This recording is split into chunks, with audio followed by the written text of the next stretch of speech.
Hello friends, आज बात करने वाले हैं एक बड़े ही इंटरेस्टिंग एंड इम्पोर्टेंट टॉपिक के बारे में जो कि बोर्ड्स में बीएससी में कई बार पूछा जा चुका है, जिसके क्वेश्चन कई बार आ चुके हैं।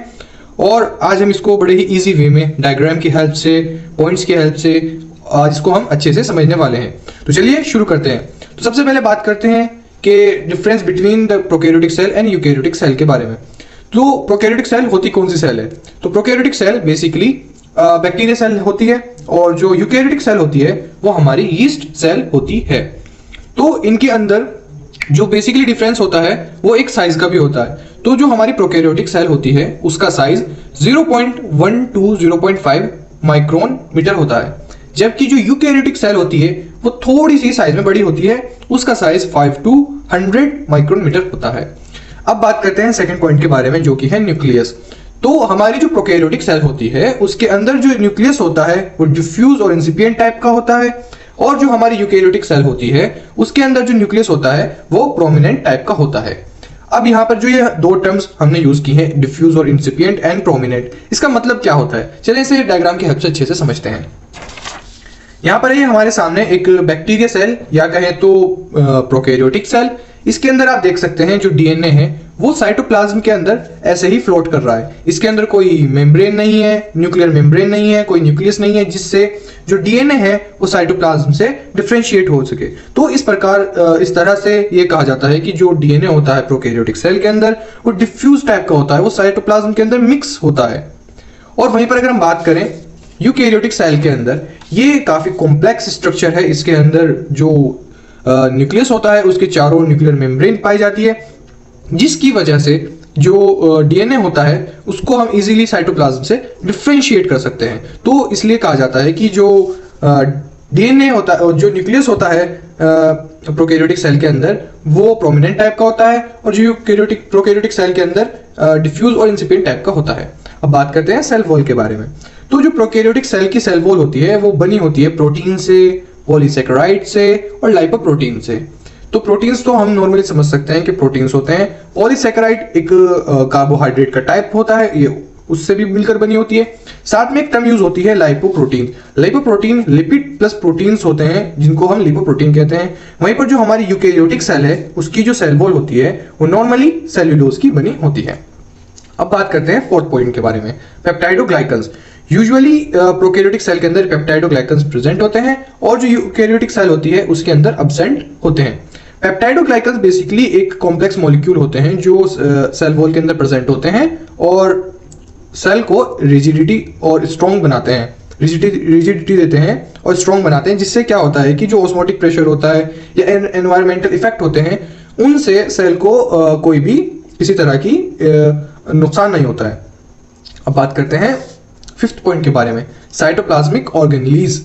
साइटोप्लाज्मिक ऑर्गेनेलीज जैसे कि endoplasmic reticulum, Golgi apparatus, mitochondria,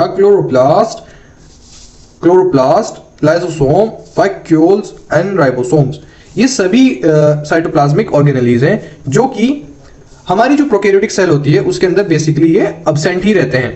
endoplasmic reticulum भी नहीं होता, गोल्जी एपरेटस भी नहीं होता, माइटोकॉन्ड्रिया भी नहीं होता, क्लोरोप्लास्ट भी नहीं होता, लाइसोसोम भी नहीं होता, वैक्यूल्स भी नहीं होती। बस इसमें जो डिफरेंस आता है वो राइबोसोम्स का होता है।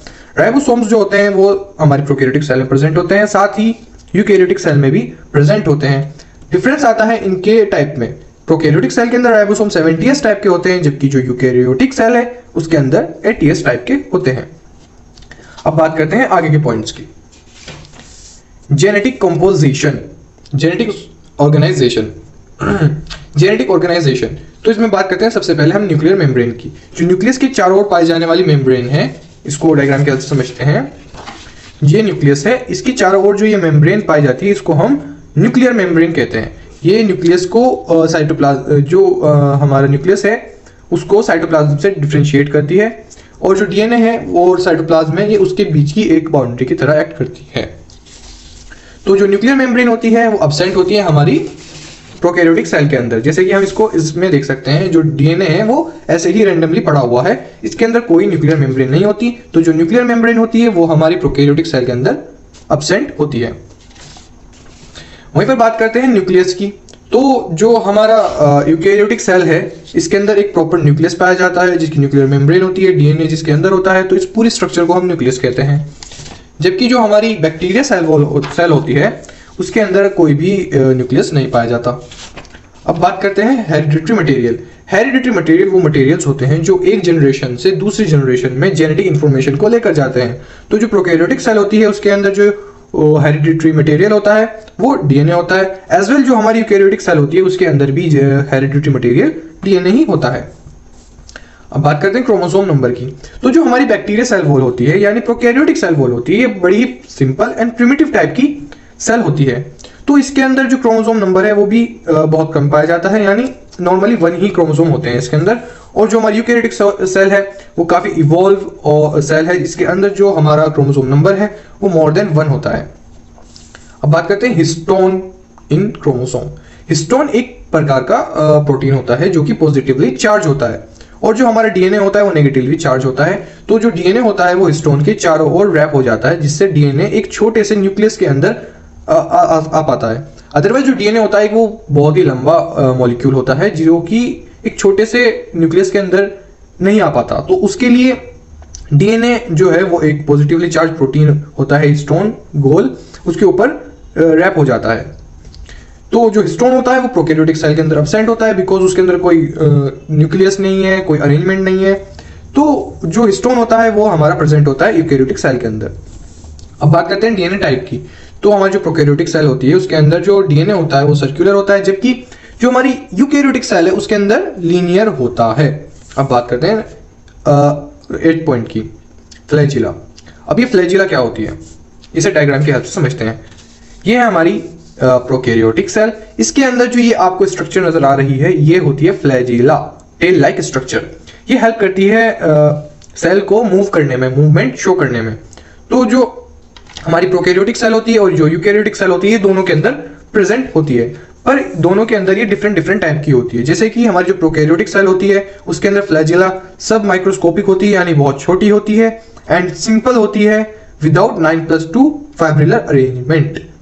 अब यहाँ पर कई लोग कंफ्यूज हो जाते हैं कि ये 9+2 अरेंजमेंट होता क्या है। चलें इसको भी आज अच्छे से एक्सप्लेन करते हैं। ये है हमारी प्रोकैरियोटिक सेल। इसकी जो फ्लैजिला है जब इसको हम कट करते हैं और जूम कर देखते हैं तो कुछ इस प्रकार की स्ट्रक्चर हमें नजर आती है।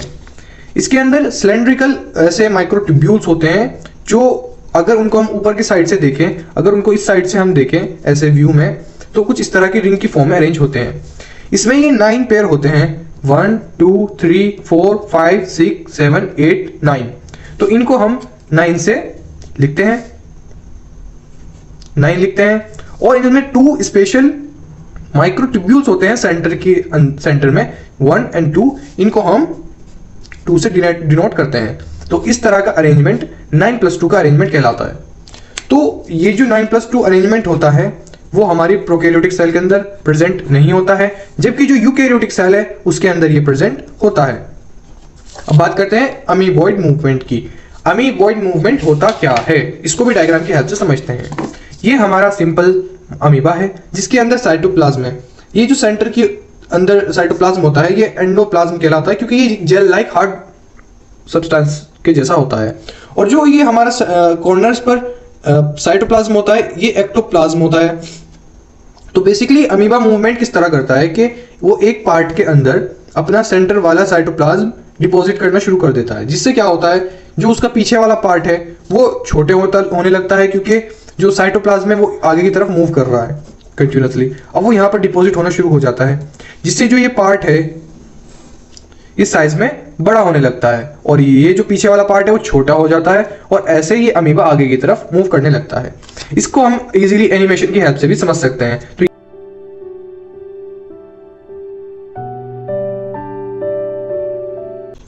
ये पॉइंट भी हमारा क्लियर हो चुका है। तो अब देखते हैं 10th point, site of photosynthesis. अब जो हमारी प्रोकैरियोटिक सेल है और जो यूकैरियोटिक सेल है उसके अंदर डिफरेंट टाइप का फोटोसिंथेसिस साइट होती हैं। तो यूकैरियोटिक सेल के अंदर बहुत सारी ऑर्गेनेल्स होती हैं, एक कॉम्प्लेक्स स्ट्रक्चर है। तो इसके अंदर क्लोरोप्लास्ट पाया जाता है जिसके थ्रू ये फोटोसिंथेसिस प्रोसेस करती है और फूड बनाती है। वहीं पर जो हमारी बैक्टीरिया सेल वॉल होती है उस बैक्टीरिया सेल होती है उसके अंदर कोई भी क्लोरोप्लास्ट जैसी स्ट्रक्चर नहीं पाई जाती। तो ये जो अपना फोटोसिंथेसिस का प्रोसेस है वो अपने सेल वॉल के थ्रू ही करती है। तो site of photosynthesis cell membrane में होता है प्रोकैरियोटिक सेल में, और जो यूकैरियोटिक सेल है उसके अंदर क्लोरोप्लास्ट पाए जाते हैं। तो आज के लिए इतना ही। अगर आपको नोट्स चाहिए तो आप डिस्क्रिप्शन में लिंक है, वहां पर क्लिक करके नोट डाउनलोड कर सकते हैं। और वीडियो पसंद आई हो तो लाइक करें, शेयर करें एंड सब्सक्राइब करें चैनल को।